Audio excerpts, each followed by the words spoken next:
बिस्मिल्लाहिर्रहमानिर्रहीम। अस्सलाम वालेकुम व्यूअर्स, मैं हूं आपका होस्ट मोहम्मद आसिफ और आप मेरा यूट्यूब चैनल ETV 786 देख रहे हैं। आपसे गुजारिश है कि आप ज़्यादा से ज़्यादा मेरी वीडियोस को लाइक करें, शेयर करें और चैनल को सब्सक्राइब करें ताकि ज़्यादा लोग फ़ायदा उठा सकें। तो हम इस चैनल के तवज्जुह से बेसिक कॉन्सेप्ट्स ऑफ अकाउंटिंग सीखने की कोशिश कर रहे हैं। बेसिक कॉन्सेप्ट्स ऑफ अकाउंटिंग के सिलसिले का आज 11th लेसन है और इसका टाइटल है कैश फ्लो स्टेटमेंट। तो हम इससे पहले दो स्टेटमेंट्स पढ़ चुके हैं, एक इनकम स्टेटमेंट और एक बैलेंस शीट, और ये तीसरी इंपॉर्टेंट स्टेटमेंट है जिसको कैश फ्लो स्टेटमेंट कहते हैं, जो कि किसी बिजनेस के डिसीजंस मेकर को डिसीजन करने में हेल्प करती हैं। तो आइए देखते हैं कि कैश फ्लो स्टेटमेंट क्या है। A cash flow statement is a financial statement that provides aggregate data regarding all cash inflows and cash outflows during a given period. It flows the cash made by the business in three main ways: operation, investment, and financing. The sum of these three segments is called net cash flow. These three different sections of the cash flow statement can help investors determine the value of a company's stock or the company as a whole. तो cash flow जैसा कि इसके नाम से जाहिर है, ये cash के इनफ्लो और कैश के आउटफ्लो को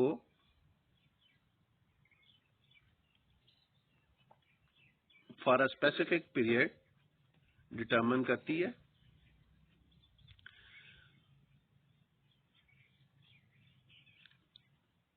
तीन चीजें इसमें शामिल होती हैं। एक ऑपरेशन यानी कि sales of goods and services, जो कि कोर बिजनेस है किसी ऑर्गेनाइजेशन का या कंपनी का। उसमें जो कैश की ट्रांजैक्शंस होती हैं, कैश का जो फ्लो होता है, मूवमेंट है, इनफ्लो या आउटफ्लो, उसको देखा जाता है। फिर ये देखा जाता है कि इन्वेस्टमेंट में कैश का फ्लो क्या है, यानी कि इनफ्लो और आउटफ्लो। आपने अगर कुछ पुराने एसेट्स सेल किए हैं और उससे कैश आई है तो वो आपका कैश इनफ्लो है, और अगर आपने कुछ नए एसेट्स खरीदे हैं, टेंजिबल फिक्स एसेट्स, तो उसमें आपने क्या कैश पे की है या उसका आउटफ्लो क्या है। और इसके अलावा फिर फाइनेंसिंग आप देखते हैं इसमें कि डेट के थ्रू क्या फाइनेंसिंग हुई है बिजनेस में, या इक्विटी के थ्रू क्या फाइनेंसिंग हुई है। तो ये तीन चीजें जब एग्रीगेट आप करते हैं इनका, तो ये नेट कैश फ्लो कहलाती है।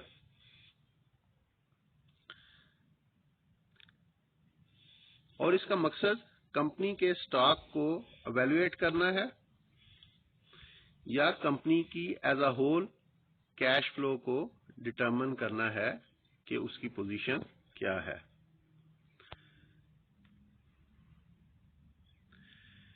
How cash flow statement works, कैसे काम करती है cash flow statement. The three main financial statements are the balance sheet, income statement, and cash flow statement.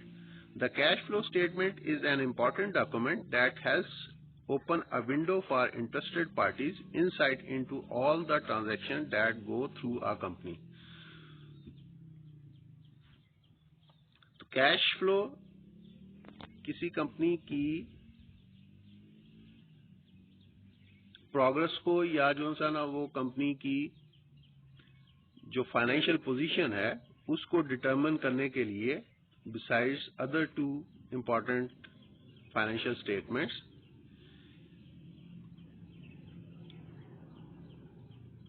Help करती है टू डिटरमिन के कंपनी की पोजीशन क्या है।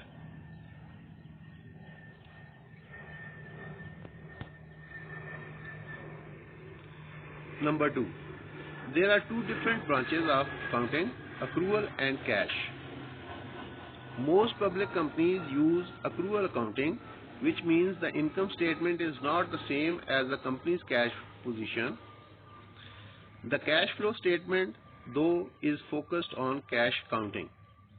तो दो तरह की अकाउंटिंग होती है, एक कैश अकाउंटिंग होती है और एक अक्रूवल अकाउंटिंग होती है।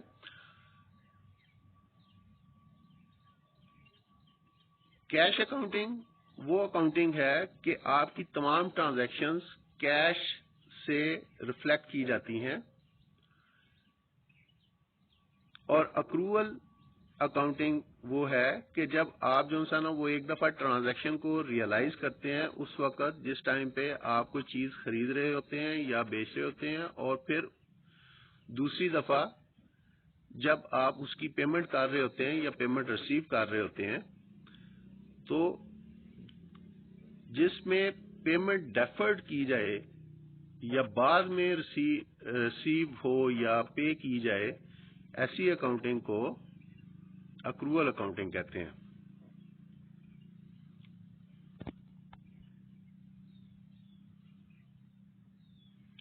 Number 3, profitable companies can fail to adequately manage cash flow, which is why the cash flow statement is a critical tool for companies, analysts, and investors. The cash flow statement is broken down into 3 different business activities: operation, investing, and financing.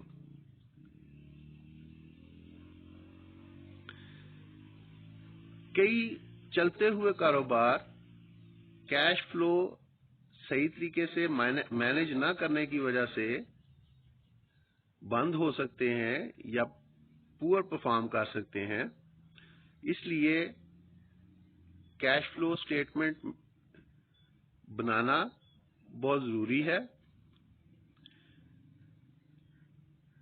एक important tool है जो कि companies या analyst या investors इसकी base के ऊपर अपने डिसीजंस करते हैं। और ये 3 तरह की, जैसे कि हम पहले भी आपको बता चुके हैं, ये 3 तरह की बिजनेस एक्टिविटीज इसका पार्ट होती है: एक ऑपरेशन, एक इन्वेस्टिंग और एक financing. Number 4, let's consider a company that sells a product and extends credit for the sale to its customers, even though it recognizes that sale as revenue. The company may not receive cash until a later date.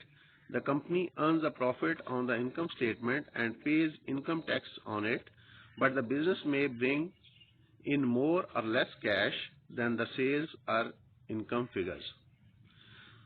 तो जब आप accrual based accounting कर रहे होते हैं तो cash आपको उसी टाइम पे रियलाइज नहीं होती,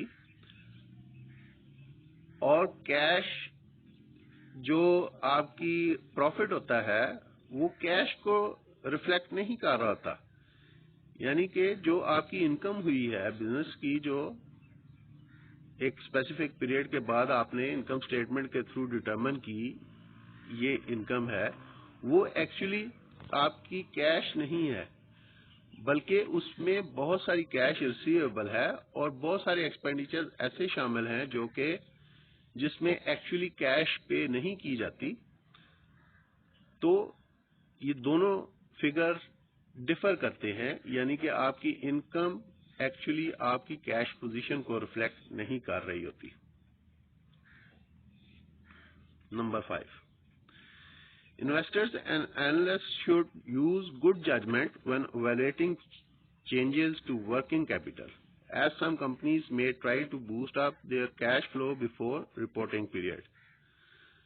तो जो इन्वेस्टर होते हैं या एनालिस्ट होते हैं उनको एक अच्छी जजमेंट बनाने की जरूरत होती है, क्योंकि कैश फ्लो स्टेटमेंट को एक टूल के तौर पे भी यूज किया जाता है और मैनिपुलेट किए जाते हैं फिगर इन्वेस्टर्स को या एनालिस्ट को कंफ्यूज करने के लिए। तो इसलिए बहुत मुहतात रहना चाहिए कैश फ्लो स्टेटमेंट को स्टडी करते वक्त।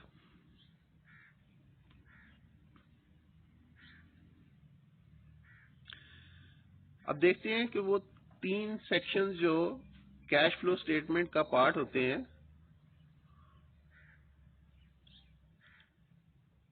उनको किस तरीके से यूज किया जाता है। तो सबसे पहले देखते हैं कि ऑपरेटिंग एक्टिविटी क्या है। The principal revenue generating activity of an organisation and other activities starting point profit is about interest and tax in the income statement, then interest and tax cash flow will need to be deducted if they are to be treated as operating cash flows. Depreciation expense reduces profit but does not impact cash flow. It is a non-cash expense, hence it is added back.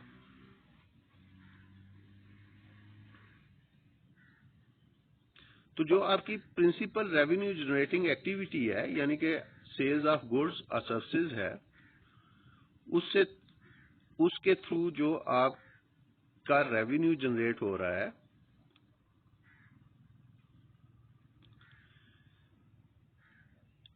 उसमें interest या tax अगर जब आपने पे अभी नहीं किया वो पेएबल है तो कैश आपकी गई नहीं है यानी कि कैश का आउटफ्लो नहीं हुआ, तो उसको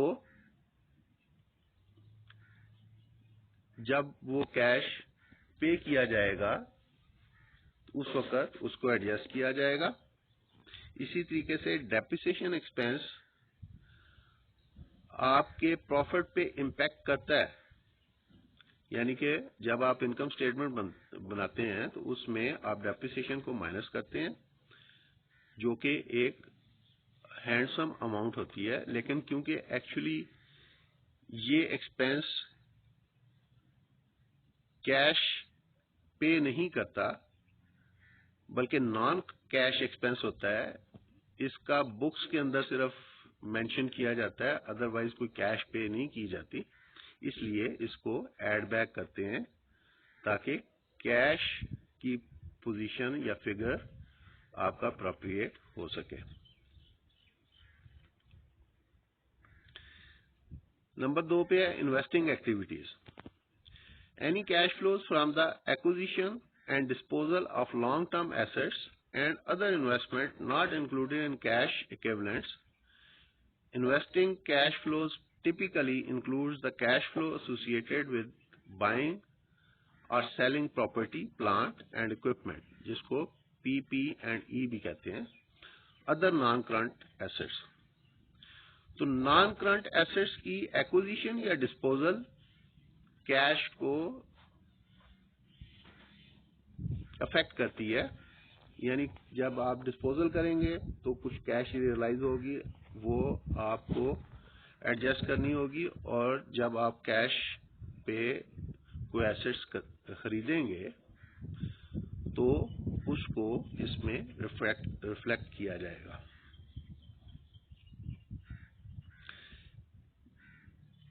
जो PP&E यानी कि फिक्स एसेट्स के ऊपर, प्रॉपर्टी, प्लांट या इक्विपमेंट के ऊपर जो पैसे खर्च किए जाते हैं उसको आप कैपिटल एक्सपेंडिचर कहते हैं, और कैपेक्स उसका एब्रिविएशन है। तीसरी है financing activity. Cash flow from financing activities are activities that result in changes in the size and composition of the equity capital or borrowing of the entity.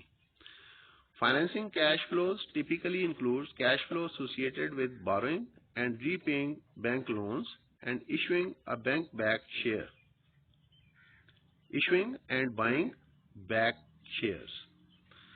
The payment of dividend is also treated as a financing cash flow.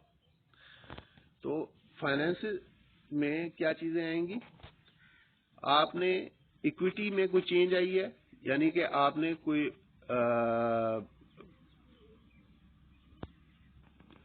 Profit distribute कर दिया है, withdraw कर लिया है, या नई कोई investment लेके आए हैं, या इसी तरीके से आपने कुछ बारो किया है, लोन बारो किया है किसी फाइनेंशियल इंस्टीट्यूशन से, या उसको पे किया है, तो वहां पे आपकी कैश इफेक्ट हो रही है, तो उस एक्टिविटी को भी इसमें पार्ट बनाया जाएगा। इसी तरीके से डिविडेंड, जो कि इनकम में से शेयर होल्डर्स को रकम पे की जाती है, उसको भी, क्योंकि उसमें कैश फ्लो करती है, कैश इफेक्ट होती है, इस वजह से उसको भी इसका पार्ट बनाया जाएगा। अब देखते हैं कि कैश फ्लो स्टेटमेंट की शक्ल किस तरीके से है। सबसे ऊपर आप कंपनी का लेटर हेड यूज कर रहे हैं या उसका नाम लिखेंगे, उसके बाद स्टेटमेंट का नाम लिखेंगे, फिर उसका पीरियड लिखेंगे और क्लोजिंग डेट जिसके ऊपर आप स्टेटमेंट बना रहे हैं।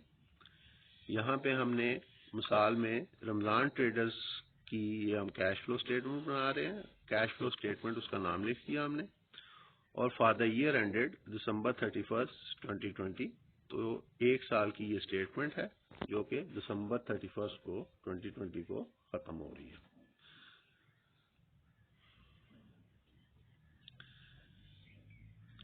अब उसी तरीके से जिस तरीके से हमने पीछे देखा, 3 हिस्सों में कैश फ्लो स्टेटमेंट को तकसीम किया जाएगा।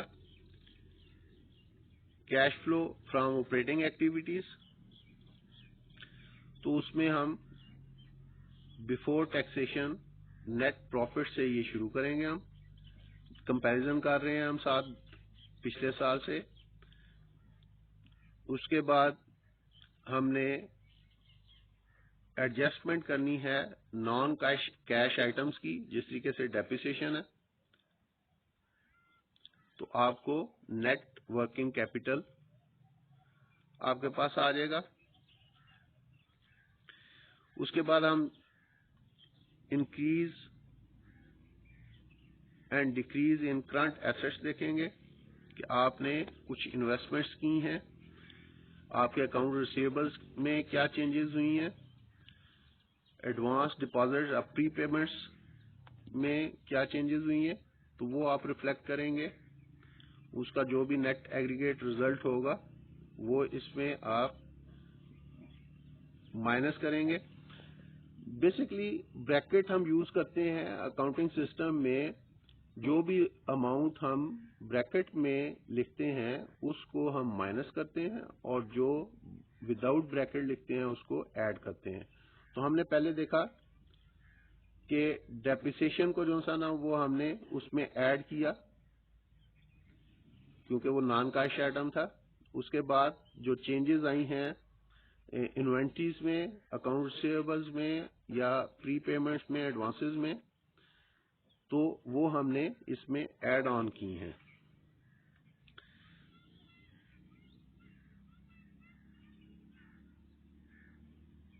इसी तरीके से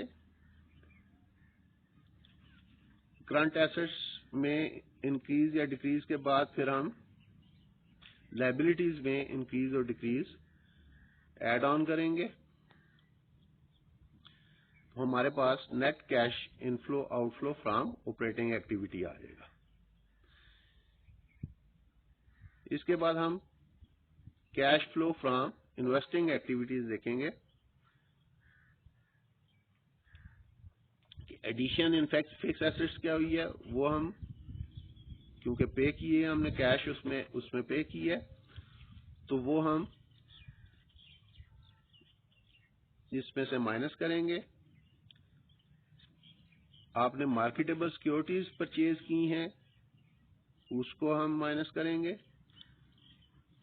और सेल ऑफ मार्केटेबल सिक्योरिटीज को ऐड करेंगे। यानी कि कैश जो आ रही है उसको ऐड करेंगे और जो जा रही है उसको माइनस करेंगे। इसी तरीके से फिर इसका टोटल करेंगे, और उसके बाद फिर तीसरा आइटम आ जाएगा cash flow from financing activities. इसमें हमने proceeds from long term debt, proceeds आई हैं लॉन्ग टर्म डेट से, उसको ऐड ऑन किया, और लॉन्ग टर्म डेट की पेमेंट की है उसको माइनस करेंगे, और principal repayment of capital, lease obligations की आपने रीपेमेंट की है उसको माइनस करेंगे और इसका फिर एग्रीगेट टोटल लिखेंगे। इन तीनों को फिर हम जमा करेंगे और हमारा नेट इंक्रीज और डिक्रीज इन कैश और कैश इक्विवेलेंट,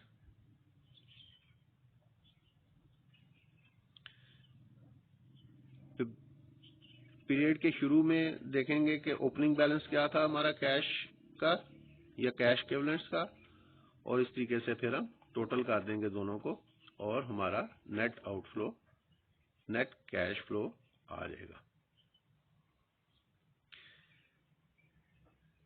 तो इसमें जो कॉलम्स थे, इसमें एक नोट का कॉलम है, जिस तरीके से बैलेंस शीट में हमने पढ़ा था। नोट का एक कॉलम होता है कि जब भी आप किसी हेडिंग की डिटेल देना चाहते हैं तो उसका साथ एक नोट अटैच कर देते हैं और उस नोट का रेफरेंस स्टेटमेंट के साथ स्टेटमेंट में लिख दिया जाता है और वो इस स्टेटमेंट का पार्ट होता है। इसके साथ आज का लेक्चर खत्म करते हैं। आज हमने लेसन 11 पढ़ा, cash flow statement, basic concepts of accounting के सिलसिले में। इससे पहले कि मैं आपसे इजाजत चाहूँ, आप मेरी वीडियोस को लाइक करें, शेयर करें और चैनल को सब्सक्राइब करें ताकि ज्यादा से ज्यादा लोग इस इंफॉर्मेशन से फायदा उठा सकें। इसके साथ मुझे इजाजत दीजिए। अल्लाह हाफिज। अस्सलाम वालेकुम व रहमतुल्लाहि व बरकातुहू।